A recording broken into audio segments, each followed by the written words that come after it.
बिहार की शांत धरती पर एक गांव में सुरक्षा सदन कल्याण एसोसिएशन द्वारा एक जागरूकता शिविर आयोजित किया गया। मंच सजा था, दीप जल रहे थे और सामने गांव के लोग उत्सुकता से बैठे थे। अध्यक्ष महोदय ने मंच से एक प्रश्न पूछा। आपने कभी ध्यान दिया है कि पेड़ों से फल ज्यादातर रात में ही क्यों गिरते हैं? भीड़ में सन्नाटा छा गया।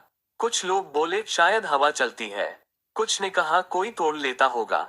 अध्यक्ष मुस्कुराए और बोले, नहीं भाइयों बहनों, इसका एक वैज्ञानिक कारण है। रात में वातावरण ठंडा हो जाता है। तापमान कम होने से फल की डंठल सिकुड़ती है। जब फल पूरी तरह पक चुका होता है तो हल्की सी हवा या गुरुत्वाकर्षण उसे पेड़ से अलग कर देता है। दिन की गर्मी में डंडी फैली रहती है, पर रात की ठंड उसे कमजोर कर देती है और पका हुआ फल गिर जाता है।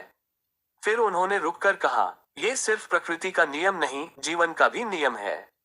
लोग ध्यान से सुनने लगे। उन्होंने आगे कहा, जो व्यक्ति परिपक्व हो जाता है, जिसके अंदर ज्ञान, संस्कार और समझदारी आ जाती है, वह भी एक दिन अपने पुराने पेड़ यानी अज्ञान, बुराई और गलत संगति से अलग हो जाता है। लेकिन फर्क यह है कि फल गिरकर किसी के काम आता है, किसी की भूख मिटाता है। इंसान जब परिपक्व होता है तो उसे समाज के काम आना चाहिए। फिर उन्होंने युवाओं की ओर देखकर कहा, यदि तुम आज अपने जीवन में संघर्ष की रात महसूस कर रहे हो तो घबराना मत। शायद तुम पक रहे हो, परिपक्व हो रहे हो। रात का अंधेरा ही तुम्हें उस ऊंचाई से गिराकर जमीन से जोड़ देगा और वहीं से तुम्हारा असली उपयोग शुरू होगा। सभा में बैठे एक किसान खड़े हुए और बोले, तो क्या गिरना बुरा नहीं है?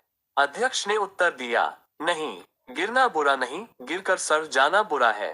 फल गिरकर बीज बन जाए तो नया पेड़ बनाता है। इंसान गिरकर सीख जाए तो नया समाज बनाता है। तालियों की गूंज उठी। अंत में अध्यक्ष ने कहा, सुरक्षा सदन कल्याण एसोसिएशन का उद्देश्य यही है।